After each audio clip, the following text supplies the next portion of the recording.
Bacterial growth को discuss करने के बाद जिसमें हमने log phase, lag phase, stationary phase और डेथ फेज़ देखा, उसके बाद हमारे पास आ गया ग्रोथ फैक्टर्स ऑफ बैक्टीरिया। वो कौन से फैक्टर्स हैं? ग्रोथ फैक्टर्स बैक्टीरिया के। ग्रोथ फैक्टर्स वो ऑर्गेनिक कंपाउंड होते हैं जो कि बहुत ज़रूरी होते हैं किसी भी बैक्टीरिया को ग्रो करवाने के लिए, लेकिन वो खुद ऑटोमेटिकली मतलब खुद से ही वो सिंथेसाइज नहीं होते। बैक्टीरिया खुद से ही सिंथेसाइज नहीं होते, बल्कि उनको एक खास किस्म का एनवायरनमेंट देना होता है जहाँ पे वो ग्रो करते हैं।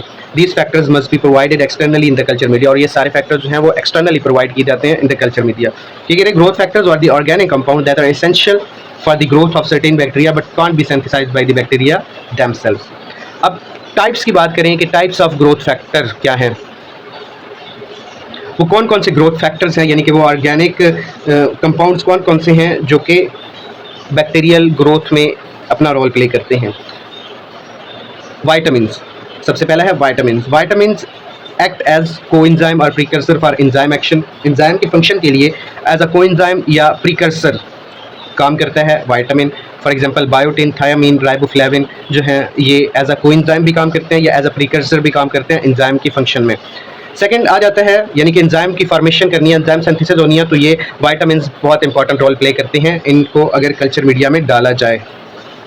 फिर आ जाते हैं अमीनो एसिड्स। अमीनो एसिड्स कुछ बैक्टीरिया ऐसे होते हैं जो कि तमाम अमीनो एसिड्स को सिंथेसाइज नहीं करवा पाते, so they must be supplied externally, जैसे कि ट्रिप्टोफान, हिस्टिडीन। वैसे तो कुछ बैक्टीरिया ऐसे होते हैं जो कि अमीनो एसिड्स जो हैं वो सिंथेसाइज करवा देते हैं, अमीनो एसिड की सिंथेसिस खुद करवा लेते हैं, लेकिन फिर भी कुछ ऐसे बैक्टीरिया हैं जो कि अमीनो एसिड्स तमाम अमीनो एसिड्स की सिंथेसिस नहीं करवा पाते, तो हमें अमीनो एसिड्स भी जो हैं वो एक्सटर्नली सप्लाई करने पड़ते हैं। तो ट्रिप्टोफान एग्जांपल है अमीनो एसिड की और हिस्टीडीन में एग्जांपल है अमीनो एसिड की। After that purines and pyrimidines आ जाते हैं। Purines and pyrimidines required for nucleic acid synthesis. Nucleic acid की यानी कि डीएनए और आरएनए की अगर हमने सिंथेसिस करवानी है तो इसके लिए हमें प्यूरीन्स और पायरिमाइडीन्स चाहिए होते हैं। प्यूरीन्स और पायरिमाइडीन्स के एग्जांपल हमारे पास adenine, guanine, thymine, cytosine and uracil हैं। तो आप यहाँ पे देखिए ग्रोथ फैक्टर्स वो ऑर्गेनिक कंपाउंड थे जो कि बहुत ज़रूरी थे किसी भी बैक्टीरिया, कुछ बैक्टीरिया को ग्रो करवाने के लिए, जो कि खुद जो है बैक्टीरिया ग्रो नहीं करवा सकते थे, जिनको खुद बैक्टीरिया ग्रो नहीं करवा सकता था। उसमें वाइटामिन, अमीनो एसिड्स, प्यूरीन, पायरिमाइडीन शामिल हैं। ये आप कह लें कि ग्रोथ फैक्टर्स हैं बैक्टीरिया के। अब इंपॉर्टेंस ऑफ ग्रोथ फैक्टर की बात करें तो ये क्या करते हैं? Help in bacterial growth and multiplication, यानी कि बैक्टीरिया को ग्रो करने में और उसकी रेप्लिकेशन या मल्टीप्लिकेशन में इंपॉर्टेंट रोल प्ले करते हैं ये ग्रोथ फैक्टर्स। इनको हम यूज करते हैं इन रिच्ड मीडिया में टू ग्रोस फास्टिडियस ऑर्गेनिज्म। कुछ खास किस्म के ऑर्गेनिजम्स होते हैं जिनको फास्टिडियस बोला जाता है, उनको ग्रो करवाने के लिए हमें इनरिच्ड मीडिया का यूज़ करना पड़ता है, यानी कि ऑर्गेनिक कंपाउंड से भरपूर media. Determine nutritional requirements of bacteria, ये सारे फैक्टर्स जो हैं वो न्यूट्रिशनल रिक्वायरमेंट बैक्टीरिया की बता रहे होते हैं। Useful in industrial microbiology, industrial microbiology में इसका बहुत इंपॉर्टेंट रोल होता है, जैसा कि फर्मेंटेशन प्रोसेस में। उसके बाद अगर हम बात करें example of bacteria with growth factor की अगर हम बात करें तो बैक्टीरिया हमारे पास हेमोफिलस इन्फ्लुएंजा एक ऐसा बैक्टीरिया है जिसके लिए हमें एक्स फैक्टर यानी कि हेमिन और एक्स यानी कि 10 फैक्टर और V factor 5 factor NAD required होता है। हेमिन और NAD हमें एज अ न्यूट्रिशनल रिक्वायरमेंट के तौर पे रिक्वायर होते हैं हीमोफिलस इन्फ्लुएंजा को ग्रो करवाने के लिए। ये एक बैक्टीरिया है।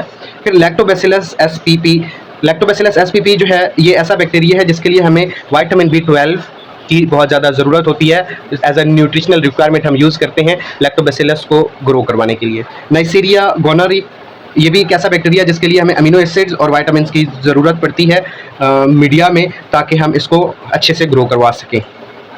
तो Haemophilus influenzae, Lactobacillus SPP, Neisseria gonorrhoeae are the best examples of those bacteria जिनको वो ग्रोथ फैक्टर रिक्वायर होते हैं जिनके बगैर वो ग्रो नहीं हो पाते, जैसा कि हेमिन, NAD, vitamin B12, amino acids and vitamins. Factors affecting bacterial growth, अब वो कौन से फैक्टर्स हैं जो बैक्टीरियल ग्रोथ को अफेक्ट कर सकते हैं, बैक्टीरियल ग्रोथ को नुकसान भी पहुंचा सकते हैं या फ़ायदा पहुंचा सकते हैं, जिनके होने से नुकसान हो सकता है, जिनके ना होने से फ़ायदा हो सकता है, ये सारी चीज़ें हैं। फैक्टर्स अफेक्टिंग बैक्टीरियल ग्रोथ में सबसे पहला जो फैक्टर है वो है टेम्परेचर। टेम्परेचर जो है वो optimal temperature 37 degree Celsius for human pathogens, तो टेम्परेचर, सबसे पहले हमारे पास टेम्परेचर है जो कि बैक्टीरियल ग्रोथ को अफेक्ट कर सकता है। उसके बाद पीएच आ जाती है जो कि बैक्टीरियल ग्रोथ को अफेक्ट कर सकती है। मोस्ट प्रेफरेबल पीएच जो है वो 6.5 से 7.5 होनी चाहिए। अबव और बिलो ऑफ दिस रेंज जो है वो can affect bacterial growth. Oxygen requirement की बात करें, aerobes need it and aerobes are harmed by it. कुछ ऐसे बैक्टीरिया होते हैं जिनको एरोबिक एनवायरनमेंट में ग्रो करवाया जाता है, जिनकी ग्रो के लिए हमें ऑक्सीजन रिक्वायर्ड होती है। बट कुछ ऐसे होते हैं जो एनारोबिक एनवायरनमेंट में ग्रो करते हैं, अगर उनको एरोबिक एनवायरनमेंट दिया जाए यानी कि ऑक्सीजन दी जाए तो वो डिस्ट्रॉय हो जाते हैं, कुछ ऐसे बैक्टीरिया। और कुछ ऐसे बैक्टीरियाज भी होते हैं जो अगर उनको ऑक्सीजन प्रोवाइड की जाए तब भी वो ग्रो करते हैं, और अगर ना की जाए तब भी वो ग्रो करते हैं, जैसा कि इकोलाई बैक्टीरिया। तो ऑक्सीजन रिक्वायरमेंट हो गई। फिर moisture can affect bacterial growth required for metabolic activity. अब मॉइस्चर मेटाबॉलिक एक्टिविटी में जो है वो रिक्वायर होता है। Nutritional availability affects rate of growth. अब प्रॉपर अगर न्यूट्रिएंट नहीं प्रोवाइड किया जा रहा है तो वो ग्रोथ रेट को अफेक्ट कर सकता है, डिक्रीज कर सकता है ग्रोथ रेट को। अगर एक इनरिच्ड मीडिया प्रोवाइड किया जा रहा है तो इसको ग्रोथ रेट को इन्हेंस भी कर सकता है। फिर ऑस्मोटिक प्रेशर है, हाइपरटोनिक इन्वायरमेंट जो है वो इनहिबिट कर सकता है ग्रोथ को। तो ये कुछ फैक्टर्स थे, temperature, pH, oxygen, moisture, nutritional availability and osmotic pressure. उसके बाद न्यूट्रिशनल रिक्वायरमेंट्स चाहिए होती हैं। न्यूट्रिशनल रिक्वायरमेंट्स बैक्टीरिया को चाहिए होती हैं बैक्टीरिया को ग्रो करवाने के लिए। तो सबसे पहले हमारे पास कार्बन है। कार्बन क्यों चाहिए होती है? क्योंकि एनर्जी और जो बैक्टीरिया का स्ट्रक्चर होता है उसमें बहुत इंपॉर्टेंट रोल प्ले कर रही होती है, तो इसलिए हमें कार्बन चाहिए होती है। For example glucose. नाइट्रोजन की बात करें तो प्रोटीन और न्यूक्लिक एसिड के लिए हमें नाइट्रोजन चाहिए होती है, प्रोटीन को ग्रो करवाने के लिए और न्यूक्लिक एसिड को। सल्फर की बात करें, for sulphur containing amino acid, क्योंकि सल्फर जो है बहुत इंपॉर्टेंट रोल प्ले करती है as a nutritional requirement of bacteria. Phosphorus for nucleic acid and ATP. Minerals चाहिए होते हैं ताकि हमें sodium, potassium, calcium, magnesium, iron जो है वो उस न्यूट्रिएंट एगर में मिल जाए और बैक्टीरिया को वो न्यूट्रिएंट्स प्रॉपरली मिले ताकि बैक्टीरिया अच्छे से ग्रो करे। वाटर चाहिए होता है, essential solvent for life. Growth factors जैसे कि वाइटामिन, अमीनो एसिड्स, न्यूक्लियोटाइड्स। तो ये सारे जो है वो न्यूट्रिशनल रिक्वायरमेंट्स हैं जिनमें carbon, nitrogen, sulphur, phosphorus, minerals and water शामिल हैं। This is all about the bacterial growth, जिसमें हमने बैक्टीरियल ग्रोथ कर्व को डिस्कस किया और उसके बाद कौन से फैक्टर्स थे जो कि फैसिलिटेट कर रहे थे बैक्टीरिया की ग्रोथ को, और वो कौन से फैक्टर्स थे जिनके ना होने से जो है वो बैक्टीरिया प्रॉपरली ग्रो नहीं कर पाते। इंपॉर्टेंस क्या थी बैक्टीरियल ग्रोथ फैक्टर्स की, एग्जांपल्स हमने देखी, और वो कौन से फैक्टर्स जो कि अफेक्ट करते थे बैक्टीरियल ग्रोथ को, वो कौन सी न्यूट्रिशनल रिक्वायरमेंट्स हमें चाहिए होती थी बैक्टीरिया को ग्रो करवाने के लिए। तो ये जो हमारे इंपॉर्टेंट वाइवा क्वेश्चन से उम्मीद है ये सारे क्लियर हो गए होंगे। What is bacterial growth curve? Bacterial growth curve क्या है, हमने यहाँ पे बात की। ये वो ग्राफ होता है जो कि ये बताता है कि growth of bacterial population over time when culture in a close system.